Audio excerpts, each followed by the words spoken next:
오늘의 이야기는 혹시 신앙생활을 하면서 이런 마음을 가져본 적 있는 분들을 위한 이야기일지도 모릅니다. 하나님의 말씀대로 살고 싶은데 왜 내게는 그럴 힘이 없을까? 더 깊은 은혜를 체험하고 싶은데 무엇부터 해야 할지 막막하. 이런 영적인 갈증과 고민의 한가운데 서 있는 분들이 계시다면 오늘 이 이야기가 가슴에 깊은 울림을 줄 것이라 믿습니다. 오늘 우리가 함께 나눌 이야기는 한 목회자의 진솔한 고백입니다. 그는 한때 누구보다 설교를 잘하고 싶다는 열망에 불타올랐지만 깊은 절망의 벽에 부딪혔던 사람입니다. 그리고 그 절망의 끝에서 그는 가장 단순하지만 가장 위대한 진리를 발견하게 됩니다. 이 이야기가 여러분의 마음에 하나님의 특별한 은혜로 다가가기를 소망합니다. 혹시 이 이야기가 누군가에게도 힘이 될 것이라 생각된다면 이 영상을 나누어 주십시오. 하나님의 말씀을 나누는 것은 메마른 땅에 생명의 씨앗을 심는 것과 같은 귀한 일입니다. 이 시간을 통해 여러분 모두의 삶에 주님의 평안이 가득하기를 기도합니다. 이야기는 지금으로부터 15년 전 어느 날로 거슬러 올라갑니다. 모든 목회자들이 그렇듯 저에게도 설교는 가장 큰 기쁨이자 동시에 가장 무거운 짐이었습니다. 매주 강단에 서서 하나님의 말씀을 전해야 한다는 부담감, 그리고 성도들의 삶을 변화시킬 수 있는 능력 있는 설교를 하고 싶다는 열망은 제 마음을 늘 뜨겁게, 그리고 때로는 불안하게 만들었습니다. 어떻게 하면 설교를 더 잘할 수 있을까? 이 질문에 대한 답을 찾기 위해 저는 안 해본 노력이 없었습니다. 심지어 40일 금식 기도까지 감행했습니다. 40일 동안 음식을 끊고 기도하면 하나님께서 하늘의 문을 여시고 특별한 능력과 지혜를 부어주시리라 믿었던 것이죠. 하지만 사실 당시 저는 제 자신이 설교를 꽤 잘한다고 생각하고 있었습니다. 논리적으로 말씀을 분석하고 체계적으로 메시지를 구성하는 데 자신이 있었죠. 나름대로 최선을 다해 원고를 준비했고 성도들에게 필요한 메시지를 전하고 있다고 믿었습니다. 그런데 그 믿음이 송두리째 흔들리는 사건이 일어났습니다. 어느 수요 예배를 마친 직후였습니다. 갑자기 배가 아파 급하게 화장실로 달려갔습니다. 제가 화장실 칸 안에 들어가 막 문을 잠갔을 때 예배를 마친 두 분의 집사님이 화장실로 들어오셨습니다. 두 분은 제가 안에 있는 줄은 꿈에도 모르고 방금 끝난 제 설교에 대해 이야기하기 시작했습니다. 한 분이 한숨을 쉬며 말했습니다. 누가 말씀대로 살고 싶지 않아서 사나? 우리도 주님 사랑하고 싶고 말씀대로 살고 싶지. 그런데 목사님은 우리에게 힘은 주지 않고 왜 그렇게 하라고 요구만 하시는지 모르겠어. 그러자 다른 분이 맞장구를 쳤습니다. 맞아. 맨날 우리한테 뭐를 하라고 시키기만 하잖아. 안 그래도 힘든데. 꼭 혼나는 기분이야. 그분들의 대화는 짜증 섞인 푸념에 가까웠습니다. 그 목소리를 듣는 순간 저는 화가 나기보다는 머리를 망치로 한 대 세게 맞은 듯한 충격에 휩싸였습니다. 그 충격이 어찌나 컸던지 저를 그토록 급하게 만들었던 복통마저 거짓말처럼 멎어버렸습니다. 창피함과 부끄러움에 저는 화장실 칸 안에서 꼼짝도 할 수 없었습니다. 나는 나름대로 최선을 다해 논리적이고 훌륭한 설교를 했다고 자부했는데 성도들은 제 설교를 힘은 주지 않고 요구만 하는 잔소리로 듣고 있었던 것입니다. 그들의 말은 정확했습니다. 돌이켜보니 제 설교는 이렇게 살아야 합니다. 헌신해야 합니다. 충성해야 합니다. 와 같은 당위적인 요구들로 가득 차 있었습니다. 성도들이 한 주간 세상을 살아갈 힘과 은혜를 공급하기보다는 그들의 어깨에 무거운 짐만 더 얹어주고 있었던 셈입니다. 그날의 충격은 제 마음속에서 쉽게 가시지 않았습니다. 그러던 어느 날 제가 신학생 시절부터 아버지처럼 따르던 문용남 목사님을 찾아갔습니다. 여러 가지 고민을 털어놓고 싶은 마음이었습니다. 그런데 그날 문 목사님은 제 고민을 듣기도 전에 뜬금없이 이런 말씀을 하셨습니다. 김 목사, 목사라는 작자들이 성경을 100번도 안 읽고 강단에 서서 설교하는 건 전부 사기꾼이야. 그건 강도짓이나 다름없어. 평소 같았으면 한 귀로 듣고 흘렸을지도 모르는 거친 말이었습니다. 하지만 그날따라 그 말이 날카로운 비수처럼 제 심장에 깊숙이 박혔습니다. 화장실에서 들었던 집사님들의 목소리와 문 목사님의 질책이 하나로 합쳐져 제 영혼을 뒤흔들었습니다. 나는 사기꾼이었구나. 나는 강도였구나. 그날 이후 문 목사님의 목소리는 몇 주 동안 제 귓가를 떠나지 않았습니다. 저는 절망감 속에서 결단했습니다. 그래, 다른 길은 없다. 성경을 읽자. 처음부터 다시 시작하자. 그렇게 저는 성경을 손에 들었습니다. 그런데 놀라운 일이 벌어졌습니다. 이전에는 설교 준비를 위해 의무감으로 읽던 성경이 전혀 다르게 다가오기 시작한 것입니다. 마치 무언가에 사로잡힌 사람처럼 성경을 읽었습니다. 밥 먹는 시간을 제외하고는 거의 손에서 성경을 놓지 않았습니다. 일주일에 성경 전체를 한 번씩 읽었습니다. 그렇게 6개월 동안 한 달에 4번씩 성경을 통독했습니다. 주변에서는 저를 보고 미쳤다고 할 정도였습니다. 많은 분들이 성경을 읽는다고 표현하지만 그때의 제 경험은 성경이 읽어졌다는 표현이 더 정확할 겁니다. 제 의지나 노력으로 읽는 것이 아니었습니다. 잠을 쫓아내고 피곤함을 잊게 만드는 강력한 힘이 저를 사로잡아 말씀 앞으로 이끌었습니다. 신방을 가야 하고 교회의 다른 일들도 처리해야 했지만 그런 일들을 할 마음조차 생기지 않았습니다. 오직 말씀에 대한 갈급함만이 제 안에 가득했습니다. 6개월쯤 지나자 이러다가는 목회를 제대로 못하겠다는 생각에 조금 속도를 조절했습니다. 2주에 한 번씩 통독하는 것으로 계획을 바꿨습니다. 그렇게 3년 동안 저는 성경을 100번 읽게 되었습니다. 지금 돌이켜보면 그것은 전적인 하나님의 은혜였습니다. 설교 한번 잘해보고 싶다는 그 순수한 열망을 하나님께서 불쌍히 여기시고 말씀의 세계로 저를 이끌어주신 것이죠. 성경을 수십 번 읽어가면서 저는 과거 문 목사님이 하셨던 말씀의 의미를 비로소 깨닫게 되었습니다.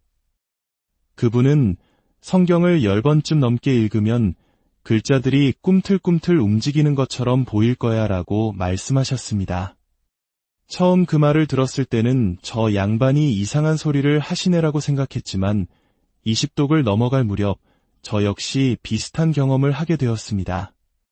말씀 한 구절 한 구절이 살아 움직이는 것처럼 생생하게 다가왔습니다. 너무나 감격스러워서 이 페이지를 넘기면 이 은혜가 사라질까 봐 두려워 성경책을 부여잡고 눈물을 흘린 날이 수없이 많았습니다. 뿐만 아니라 신약을 읽으면 구약이 보이고 구약을 읽으면 신약이 보인다는 말씀의 의미도 체감하게 되었습니다. 구약의 어느 페이지를 펼쳐도 예수 그리스도의 모습이 보였고 신약의 사건들 속에서 구약의 예언이 성취되는 것을 목격했습니다. 성경 전체가 하나의 거대한 테피스트리처럼 예수 그리스도라는 한 분을 향해 정교하게 짜여 있다는 사실을 발견한 것입니다. 그리고 마침내 100독을 채워갈 무렵 저는 창세기로부터 요한계시록까지 성경 어느 곳을 펼쳐도 예수 그리스도를 발견할 수 있게 되었습니다. 그때부터 제 설교는 완전히 달라졌습니다. 저는 예수 그리스도라는 단 하나의 제목으로 설교를 시작했습니다. 그리고 무려 3년 반, 거의 4년에 가까운 시간 동안 매주 예수 그리스도 1, 예수 그리스도 2와 같은 방식으로 총 185회의 설교를 이어갔습니다. 어떻게 보면 무모한 시도였습니다. 보통의 교회였다면 성도들이 왜 매주 똑같은 제목으로 설교하시나요? 라며 불평했을지도 모릅니다. 제 설교에는 재미있는 예화도 화려한 언변도 없었습니다. 오직 성경 본문을 한 절씩 읽고 그 의미를 설명하는 서당식 설교의 연속이었습니다.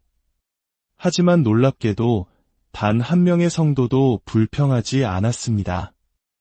오히려 한 집사님은 이런 고백을 하셨습니다.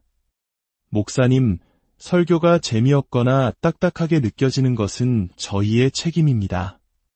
목사님은 지금처럼 오직 말씀 그대로만 전해주십시오. 그 말을 듣는 순간 저는 깨달았습니다. 성도들이 진정으로 원했던 것은 재치 있는 예화나 감동적인 이야기가 아니었습니다. 그들은 한 주간 세상 속에서 살아갈 힘을 얻기 위해 하나님의 마음과 뜻을 알기 원했던 것입니다. 그들은 순전한 하나님의 말씀을 갈망하고 있었습니다. 설교의 중심이 바뀌자 기적 같은 변화들이 일어나기 시작했습니다. 과거 제 설교의 중심에는 우리가 있었습니다. 우리가 어떻게 살아야 하는가를 외쳤습니다. 그러나 성경 백독 이후 제 설교의 중심에는 하나님이 계셨습니다.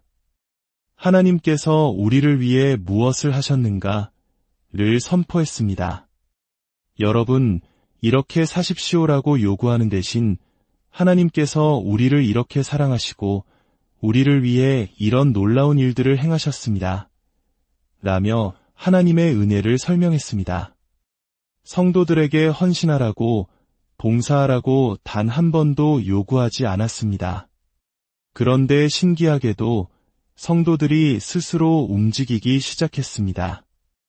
누가 시키지 않았는데도 교회의 화단을 아름답게 가꾸는 이들이 생겨났고 각자의 자리에서 보이지 않는 섬김을 실천하는 이들이 늘어났습니다. 저는 그저 성경을 읽고 성경이 말하는 하나님을 전했을 뿐인데 성도들의 삶에 놀라운 변화가 나타난 것입니다. 이러한 변화는 제 개인의 차원에서 끝나지 않았습니다. 온 교회가 말씀을 사모하는 공동체로 변화하기 시작했습니다. 저희 교회는 매년 1월 1일부터 31일까지 한 달 동안 모든 성도들이 함께 성경 일독을 하는 전통을 갖게 되었습니다.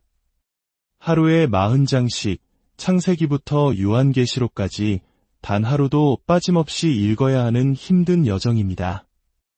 직장 생활을 하는 성도들에게는 거의 불가능에 가까운 도전입니다. 하지만 성도들은 이 도전을 기쁨으로 감당했습니다. 오히려 제가 올해는 좀 쉴까요? 라고 말하자 성도들이 먼저 아닙니다. 목사님, 계속해야 합니다. 라고 외칠 정도였습니다. 말씀이 교회의 중심에 서자 하나님께서는 영적인 부흥뿐만 아니라 물질적인 축복도 허락하셨습니다. 저희 교회는 대부분 형편이 어려운 성도들이 모인 작은 교회였습니다. 하지만 우리는 단 한 푼의 빚도 없이 아름다운 성전을 건축할 수 있었습니다. 거액의 헌금을 한 사람은 아무도 없었습니다. 성도들 각자의 삶이 형통해지고 그들의 작은 헌신이 모여 이룬 기적이었습니다.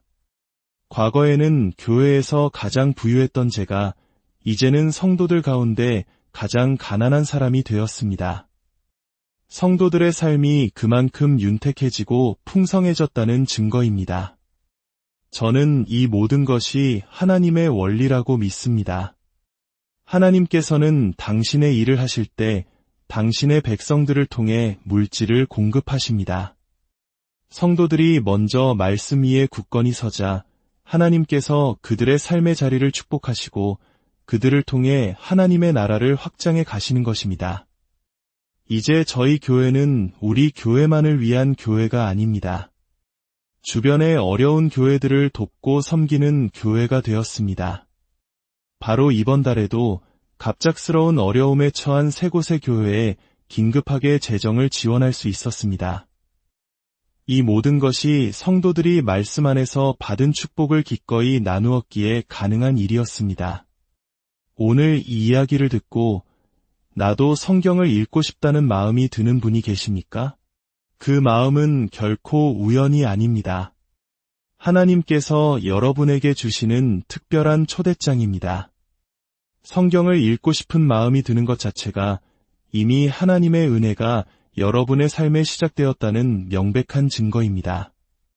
성경 읽기는 단순히 지식을 쌓는 공부가 아닙니다. 살아있는 하나님의 능력을 체험하는 시간이며 우리의 존재 자체가 변화되는 축복의 통로입니다.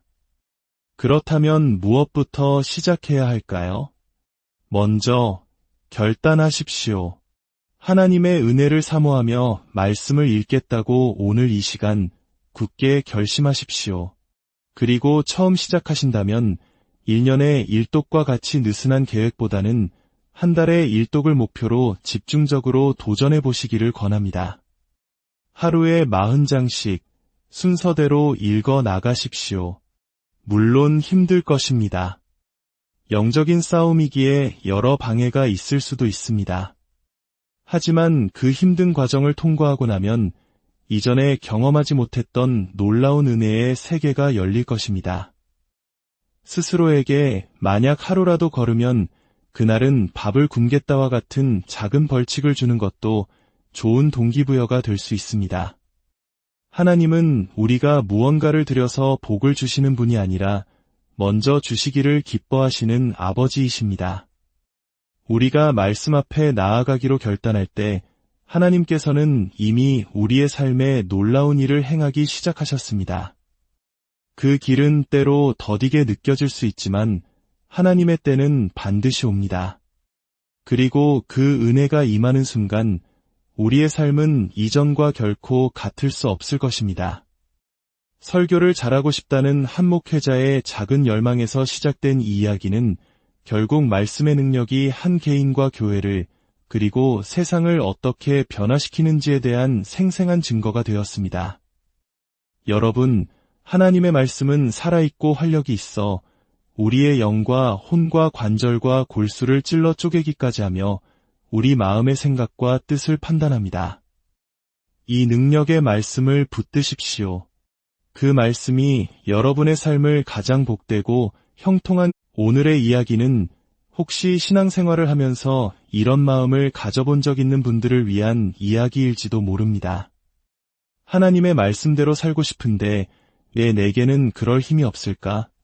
더 깊은 은혜를 체험하고 싶은데 무엇부터 해야 할지 막막하.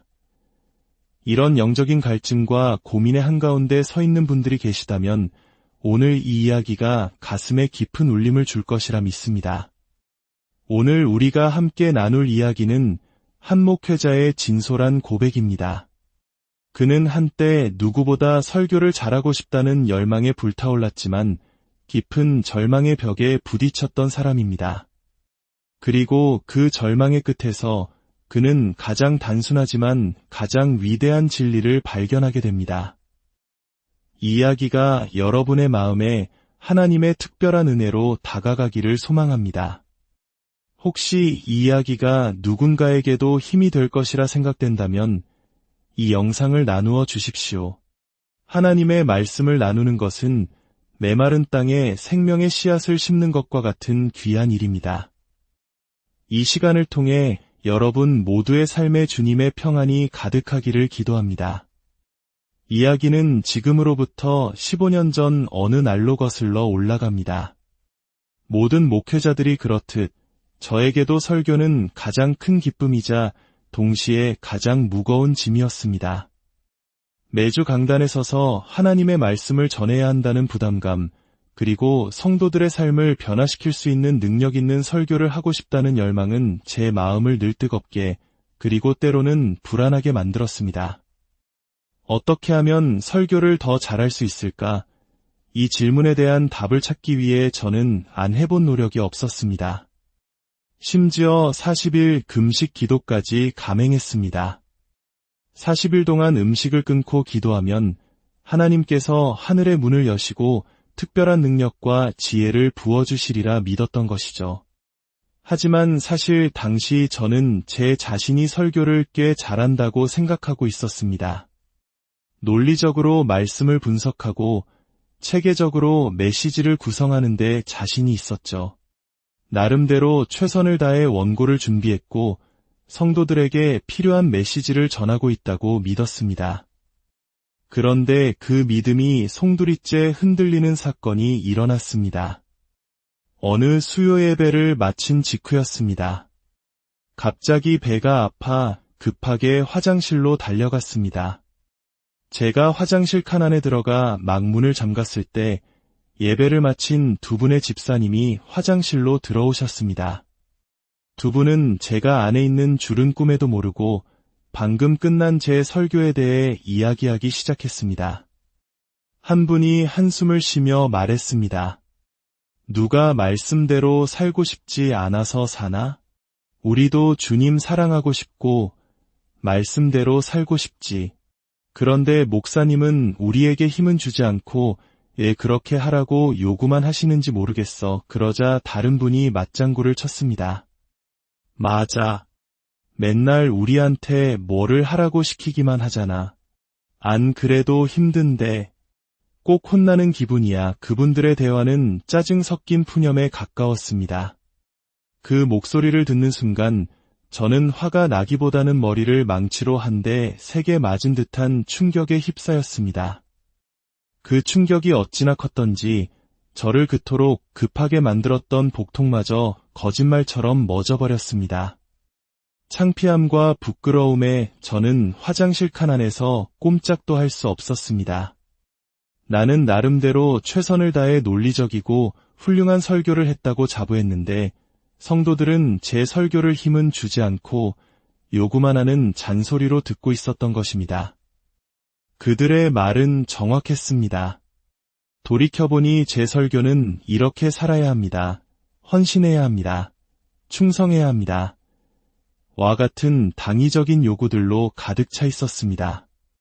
성도들이 한 주간 세상을 살아갈 힘과 은혜를 공급하기보다는 그들의 어깨에 무거운 짐만 더 얹어주고 있었던 셈입니다.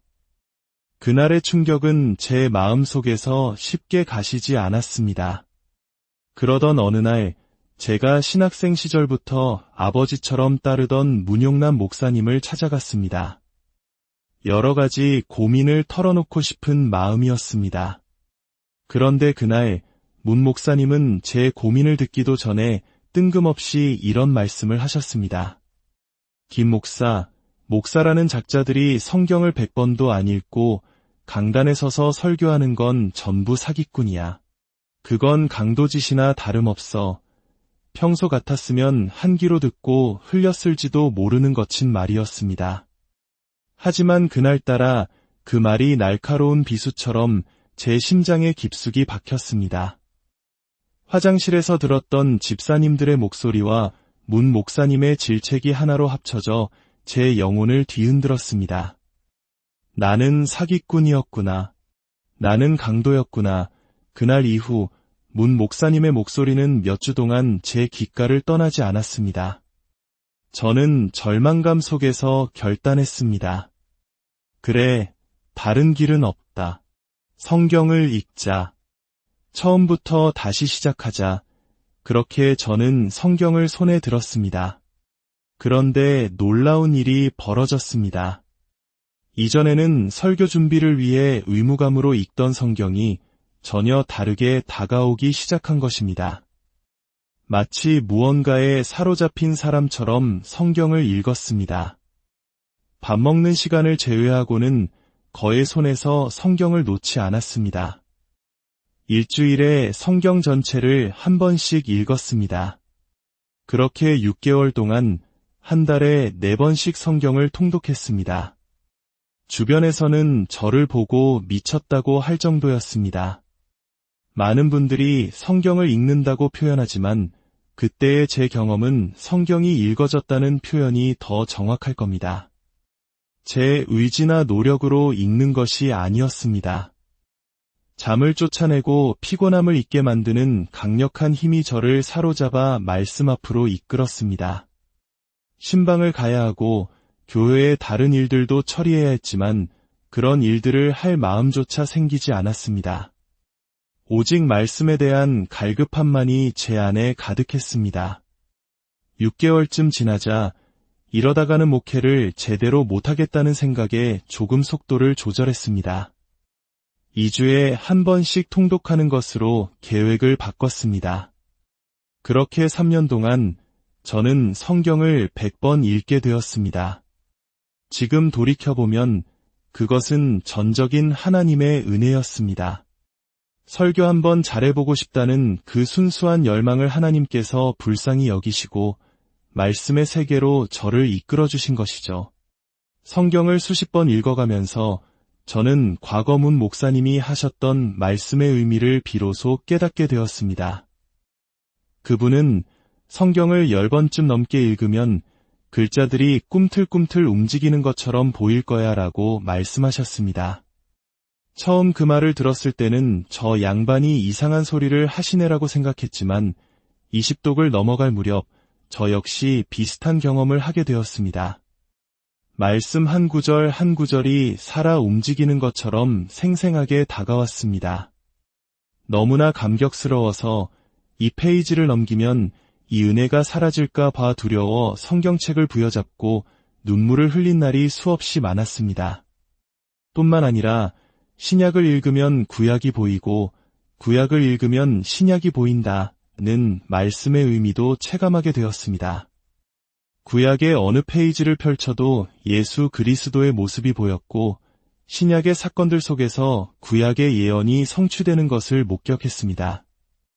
성경 전체가 하나의 거대한 테피스트리처럼 예수 그리스도라는 한 분을 향해 정교하게 짜여 있다는 사실을 발견한 것입니다. 그리고 마침내 100독을 채워갈 무렵 저는 창세기로부터 요한계시록까지 성경 어느 곳을 펼쳐도 예수 그리스도를 발견할 수 있게 되었습니다. 그때부터 제 설교는 완전히 달라졌습니다. 저는 예수 그리스도라는 단 하나의 제목으로 설교를 시작했습니다. 그리고 무려 3년 반, 거의 4년에 가까운 시간 동안 매주 예수 그리스도 1, 예수 그리스도 2와 같은 방식으로 총 185회의 설교를 이어갔습니다. 어떻게 보면 무모한 시도였습니다. 보통의 교회였다면 성도들이 왜 매주 똑같은 제목으로 설교하시나요? 라며 불평했을지도 모릅니다. 제 설교에는 재미있는 예화도 화려한 언변도 없었습니다. 오직 성경 본문을 한 절씩 읽고 그 의미를 설명하는 서당식 설교의 연속이었습니다. 하지만 놀랍게도 단 한 명의 성도도 불평하지 않았습니다. 오히려 한 집사님은 이런 고백을 하셨습니다. 목사님, 설교가 재미없거나 딱딱하게 느껴지는 것은 저희의 책임입니다. 목사님은 지금처럼 오직 말씀 그대로만 전해주십시오. 그 말을 듣는 순간 저는 깨달았습니다. 성도들이 진정으로 원했던 것은 재치 있는 예화나 감동적인 이야기가 아니었습니다. 그들은 한 주간 세상 속에서 살아갈 힘을 얻기 위해 하나님의 마음과 뜻을 알기 원했던 것입니다. 그들은 순전한 하나님의 말씀을 갈망하고 있었습니다. 설교의 중심이 바뀌자 기적 같은 변화들이 일어나기 시작했습니다. 과거 제 설교의 중심에는 우리가 있었습니다. 우리가 어떻게 살아야 하는가를 외쳤습니다. 그러나 성경 100독 이후 제 설교의 중심에는 하나님이 계셨습니다.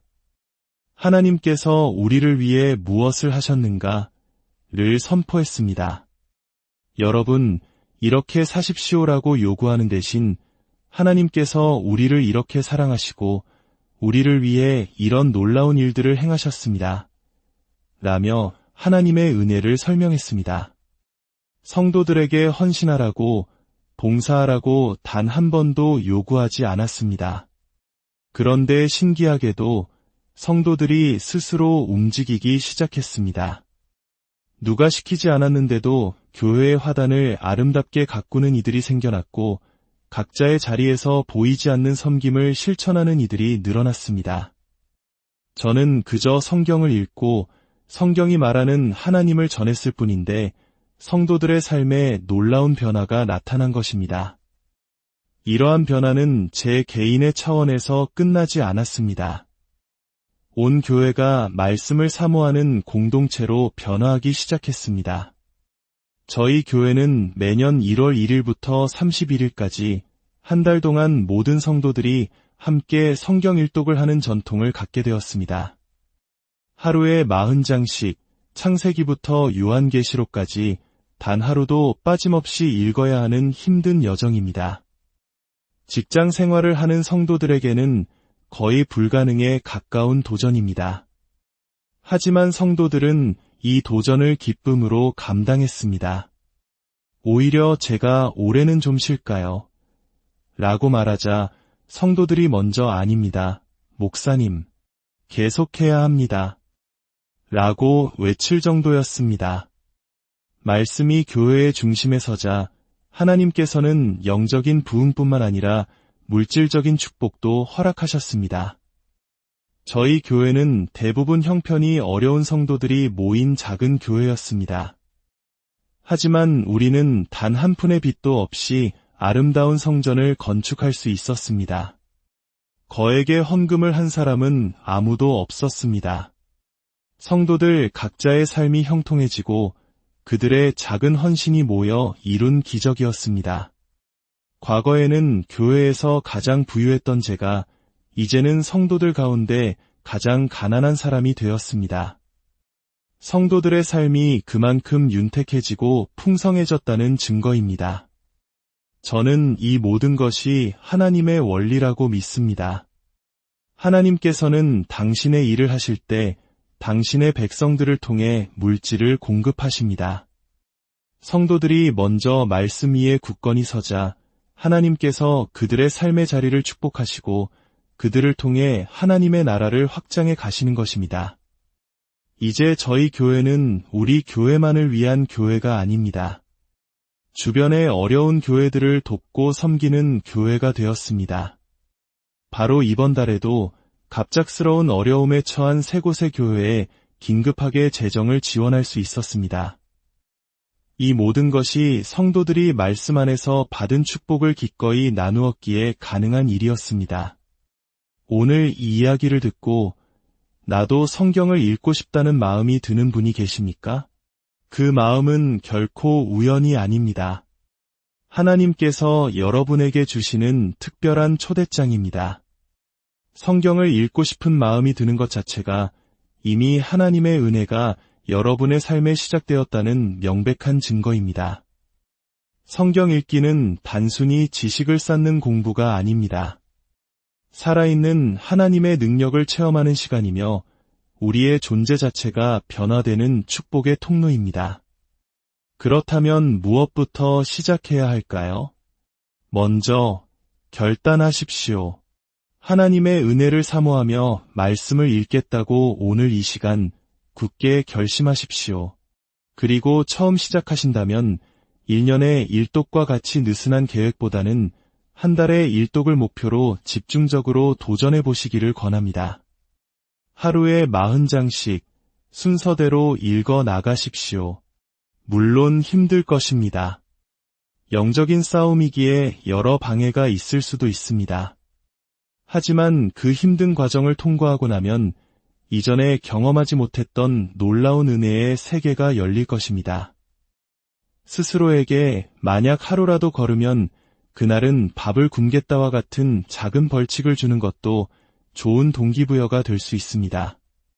하나님은 우리가 무언가를 들여서 복을 주시는 분이 아니라 먼저 주시기를 기뻐하시는 아버지이십니다.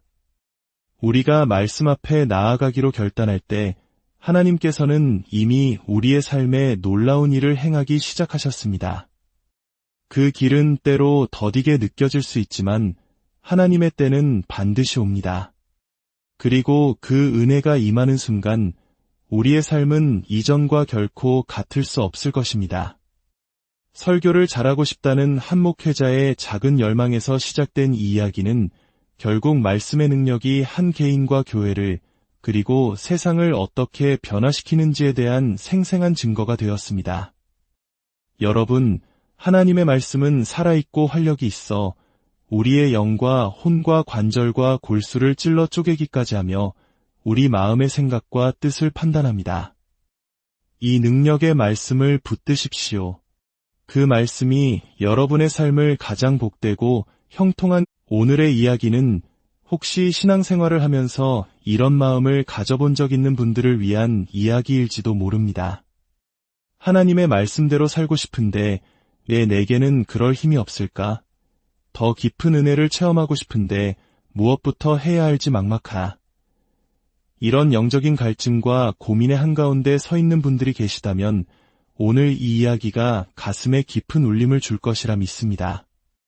오늘 우리가 함께 나눌 이야기는 한 목회자의 진솔한 고백입니다. 그는 한때 누구보다 설교를 잘하고 싶다는 열망에 불타올랐지만 깊은 절망의 벽에 부딪혔던 사람입니다. 그리고 그 절망의 끝에서 그는 가장 단순하지만 가장 위대한 진리를 발견하게 됩니다.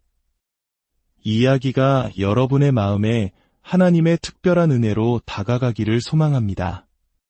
혹시 이 이야기가 누군가에게도 힘이 될 것이라 생각된다면 이 영상을 나누어 주십시오. 하나님의 말씀을 나누는 것은 메마른 땅에 생명의 씨앗을 심는 것과 같은 귀한 일입니다. 이 시간을 통해 여러분 모두의 삶에 주님의 평안이 가득하기를 기도합니다. 이야기는 지금으로부터 15년 전 어느 날로 거슬러 올라갑니다. 모든 목회자들이 그렇듯 저에게도 설교는 가장 큰 기쁨이자 동시에 가장 무거운 짐이었습니다.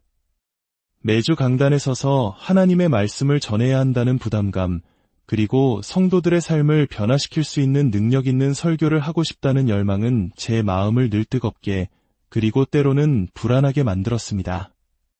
어떻게 하면 설교를 더 잘할 수 있을까? 이 질문에 대한 답을 찾기 위해 저는 안 해본 노력이 없었습니다.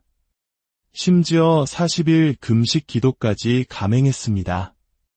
40일 동안 음식을 끊고 기도하면 하나님께서 하늘의 문을 여시고 특별한 능력과 지혜를 부어주시리라 믿었던 것이죠.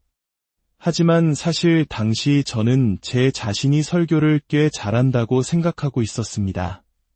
논리적으로 말씀을 분석하고 체계적으로 메시지를 구성하는 데 자신이 있었죠. 나름대로 최선을 다해 원고를 준비했고 성도들에게 필요한 메시지를 전하고 있다고 믿었습니다. 그런데 그 믿음이 송두리째 흔들리는 사건이 일어났습니다. 어느 수요 예배를 마친 직후였습니다. 갑자기 배가 아파 급하게 화장실로 달려갔습니다.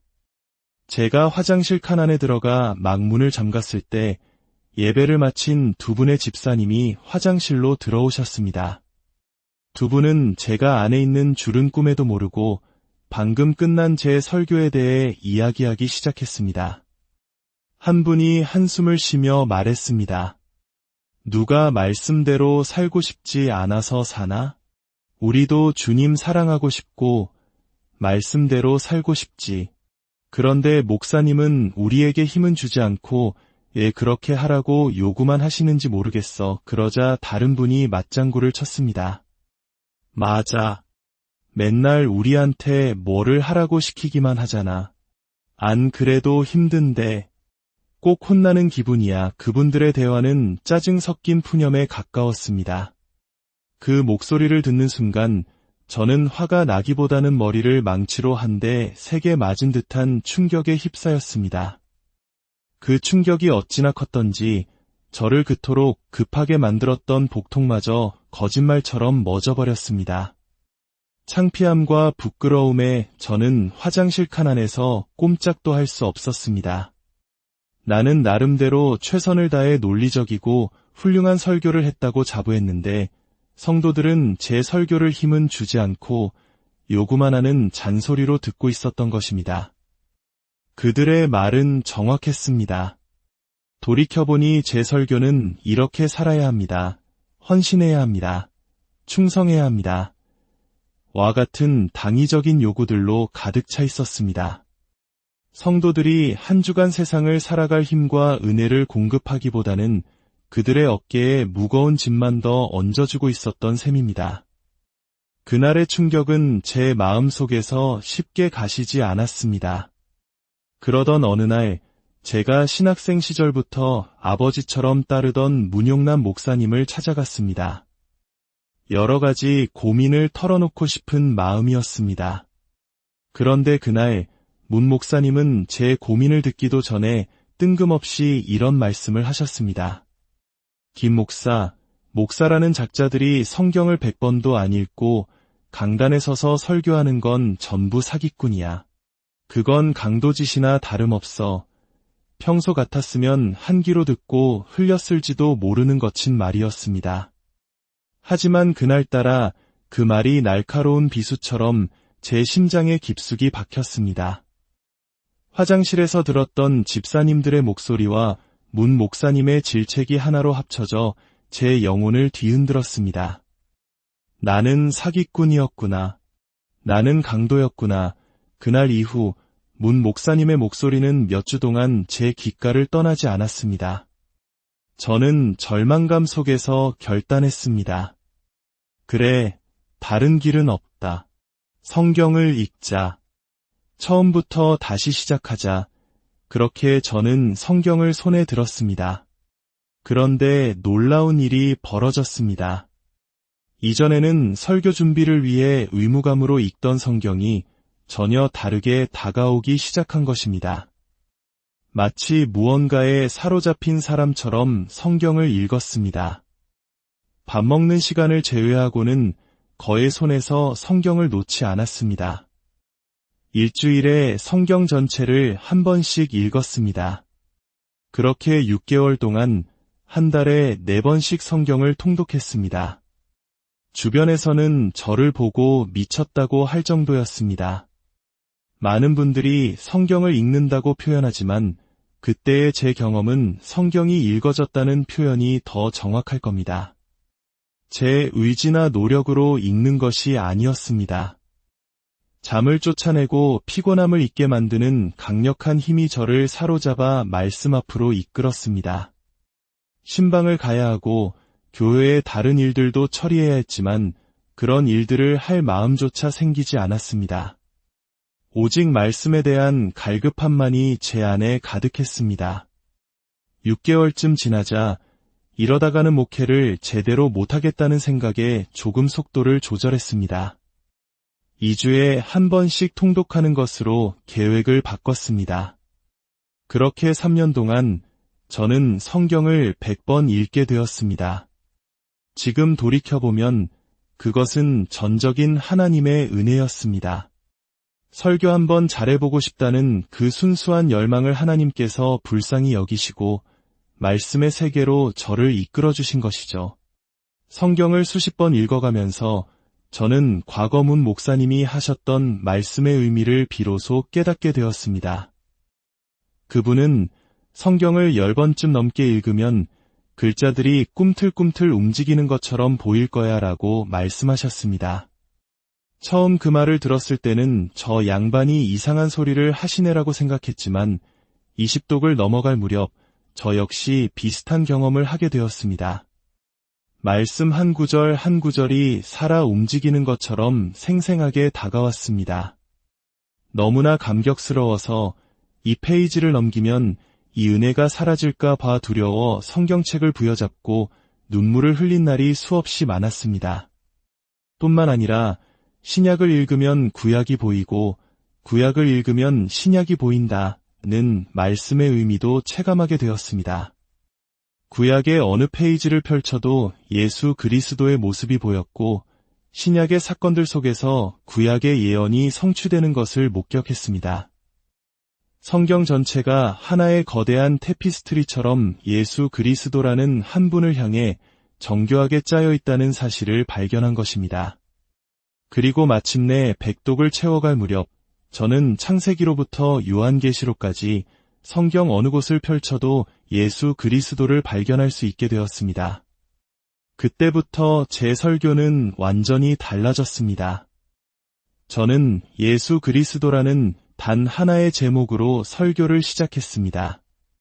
그리고 무려 3년 반, 거의 4년에 가까운 시간 동안 매주 예수 그리스도 1, 예수 그리스도 2와 같은 방식으로 총 185회의 설교를 이어갔습니다. 어떻게 보면 무모한 시도였습니다. 보통의 교회였다면 성도들이 왜 매주 똑같은 제목으로 설교하시나요? 라며 불평했을지도 모릅니다. 제 설교에는 재미있는 예화도 화려한 언변도 없었습니다. 오직 성경 본문을 한 절씩 읽고 그 의미를 설명하는 서당식 설교의 연속이었습니다. 하지만 놀랍게도 단 한 명의 성도도 불평하지 않았습니다. 오히려 한 집사님은 이런 고백을 하셨습니다. 목사님, 설교가 재미없거나 딱딱하게 느껴지는 것은 저희의 책임입니다. 목사님은 지금처럼 오직 말씀 그대로만 전해주십시오. 그 말을 듣는 순간 저는 깨달았습니다. 성도들이 진정으로 원했던 것은 재치 있는 예화나 감동적인 이야기가 아니었습니다. 그들은 한 주간 세상 속에서 살아갈 힘을 얻기 위해 하나님의 마음과 뜻을 알기 원했던 것입니다. 그들은 순전한 하나님의 말씀을 갈망하고 있었습니다. 설교의 중심이 바뀌자 기적 같은 변화들이 일어나기 시작했습니다. 과거 제 설교의 중심에는 우리가 있었습니다. 우리가 어떻게 살아야 하는가를 외쳤습니다. 그러나 성경 백독 이후 제 설교의 중심에는 하나님이 계셨습니다. 하나님께서 우리를 위해 무엇을 하셨는가를 선포했습니다. 여러분, 이렇게 사십시오라고 요구하는 대신 하나님께서 우리를 이렇게 사랑하시고 우리를 위해 이런 놀라운 일들을 행하셨습니다. 라며 하나님의 은혜를 설명했습니다. 성도들에게 헌신하라고 봉사하라고 단 한 번도 요구하지 않았습니다. 그런데 신기하게도 성도들이 스스로 움직이기 시작했습니다. 누가 시키지 않았는데도 교회의 화단을 아름답게 가꾸는 이들이 생겨났고 각자의 자리에서 보이지 않는 섬김을 실천하는 이들이 늘어났습니다. 저는 그저 성경을 읽고 성경이 말하는 하나님을 전했을 뿐인데 성도들의 삶에 놀라운 변화가 나타난 것입니다. 이러한 변화는 제 개인의 차원에서 끝나지 않았습니다. 온 교회가 말씀을 사모하는 공동체로 변화하기 시작했습니다. 저희 교회는 매년 1월 1일부터 31일까지 한 달 동안 모든 성도들이 함께 성경 일독을 하는 전통을 갖게 되었습니다. 하루에 40장씩 창세기부터 요한계시록까지 단 하루도 빠짐없이 읽어야 하는 힘든 여정입니다. 직장 생활을 하는 성도들에게는 거의 불가능에 가까운 도전입니다. 하지만 성도들은 이 도전을 기쁨으로 감당했습니다. 오히려 제가 올해는 좀 쉴까요? 라고 말하자 성도들이 먼저 아닙니다. 목사님, 계속해야 합니다. 라고 외칠 정도였습니다. 말씀이 교회의 중심에 서자 하나님께서는 영적인 부흥뿐만 아니라 물질적인 축복도 허락하셨습니다. 저희 교회는 대부분 형편이 어려운 성도들이 모인 작은 교회였습니다. 하지만 우리는 단 한 푼의 빚도 없이 아름다운 성전을 건축할 수 있었습니다. 거액의 헌금을 한 사람은 아무도 없었습니다. 성도들 각자의 삶이 형통해지고 그들의 작은 헌신이 모여 이룬 기적이었습니다. 과거에는 교회에서 가장 부유했던 제가 이제는 성도들 가운데 가장 가난한 사람이 되었습니다. 성도들의 삶이 그만큼 윤택해지고 풍성해졌다는 증거입니다. 저는 이 모든 것이 하나님의 원리라고 믿습니다. 하나님께서는 당신의 일을 하실 때 당신의 백성들을 통해 물질을 공급하십니다. 성도들이 먼저 말씀 위에 굳건히 서자 하나님께서 그들의 삶의 자리를 축복하시고 그들을 통해 하나님의 나라를 확장해 가시는 것입니다. 이제 저희 교회는 우리 교회만을 위한 교회가 아닙니다. 주변의 어려운 교회들을 돕고 섬기는 교회가 되었습니다. 바로 이번 달에도 갑작스러운 어려움에 처한 세 곳의 교회에 긴급하게 재정을 지원할 수 있었습니다. 이 모든 것이 성도들이 말씀 안에서 받은 축복을 기꺼이 나누었기에 가능한 일이었습니다. 오늘 이 이야기를 듣고 나도 성경을 읽고 싶다는 마음이 드는 분이 계십니까? 그 마음은 결코 우연이 아닙니다. 하나님께서 여러분에게 주시는 특별한 초대장입니다. 성경을 읽고 싶은 마음이 드는 것 자체가 이미 하나님의 은혜가 여러분의 삶에 시작되었다는 명백한 증거입니다. 성경 읽기는 단순히 지식을 쌓는 공부가 아닙니다. 살아있는 하나님의 능력을 체험하는 시간이며 우리의 존재 자체가 변화되는 축복의 통로입니다. 그렇다면 무엇부터 시작해야 할까요? 먼저 결단하십시오. 하나님의 은혜를 사모하며 말씀을 읽겠다고 오늘 이 시간 굳게 결심하십시오. 그리고 처음 시작하신다면 1년에 일독과 같이 느슨한 계획보다는 한 달에 일독을 목표로 집중적으로 도전해 보시기를 권합니다. 하루에 40장씩 순서대로 읽어 나가십시오. 물론 힘들 것입니다. 영적인 싸움이기에 여러 방해가 있을 수도 있습니다. 하지만 그 힘든 과정을 통과하고 나면 이전에 경험하지 못했던 놀라운 은혜의 세계가 열릴 것입니다. 스스로에게 만약 하루라도 걸으면 그날은 밥을 굶겠다와 같은 작은 벌칙을 주는 것도 좋은 동기부여가 될 수 있습니다. 하나님은 우리가 무언가를 들여서 복을 주시는 분이 아니라 먼저 주시기를 기뻐하시는 아버지이십니다. 우리가 말씀 앞에 나아가기로 결단할 때 하나님께서는 이미 우리의 삶에 놀라운 일을 행하기 시작하셨습니다. 그 길은 때로 더디게 느껴질 수 있지만 하나님의 때는 반드시 옵니다. 그리고 그 은혜가 임하는 순간 우리의 삶은 이전과 결코 같을 수 없을 것입니다. 설교를 잘하고 싶다는 한 목회자의 작은 열망에서 시작된 이 이야기는 결국 말씀의 능력이 한 개인과 교회를 그리고 세상을 어떻게 변화시키는지에 대한 생생한 증거가 되었습니다.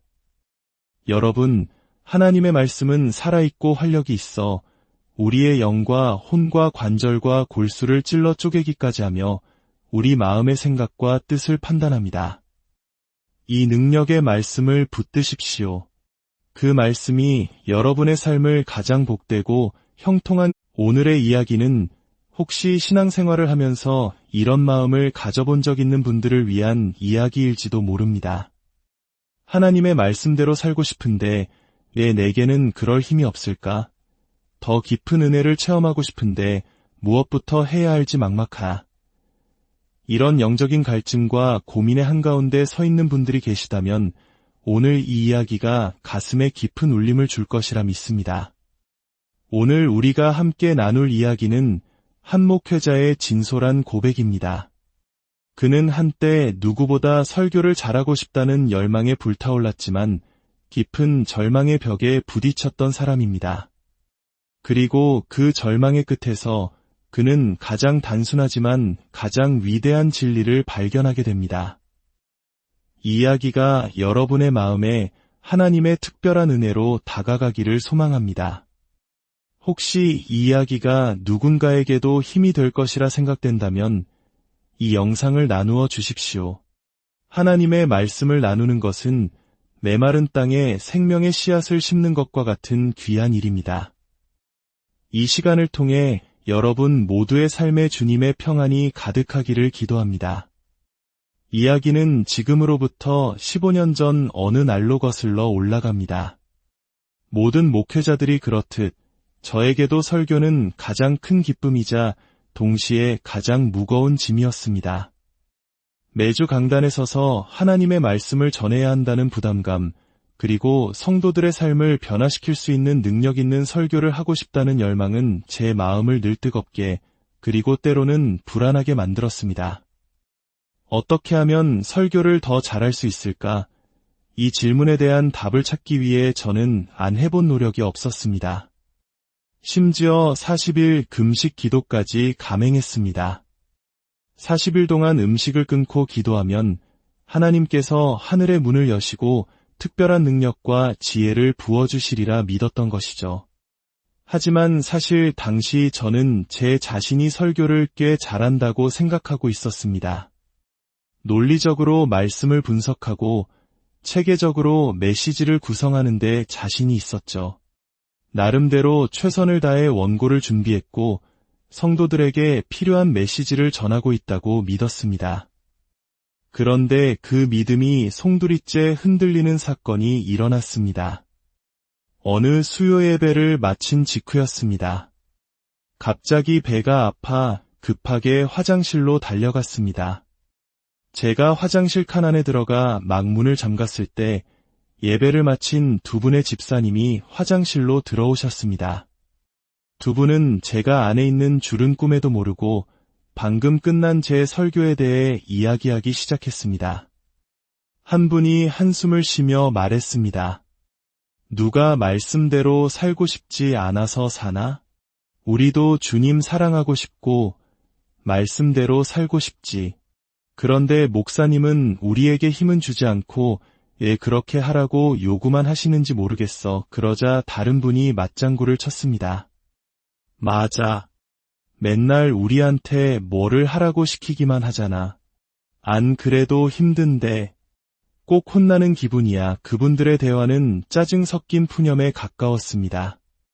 그 목소리를 듣는 순간 저는 화가 나기보다는 머리를 망치로 한 대 세게 맞은 듯한 충격에 휩싸였습니다. 그 충격이 어찌나 컸던지 저를 그토록 급하게 만들었던 복통마저 거짓말처럼 멎어버렸습니다. 창피함과 부끄러움에 저는 화장실 칸 안에서 꼼짝도 할 수 없었습니다. 나는 나름대로 최선을 다해 논리적이고 훌륭한 설교를 했다고 자부했는데 성도들은 제 설교를 힘은 주지 않고 요구만 하는 잔소리로 듣고 있었던 것입니다. 그들의 말은 정확했습니다. 돌이켜보니 제 설교는 이렇게 살아야 합니다. 헌신해야 합니다.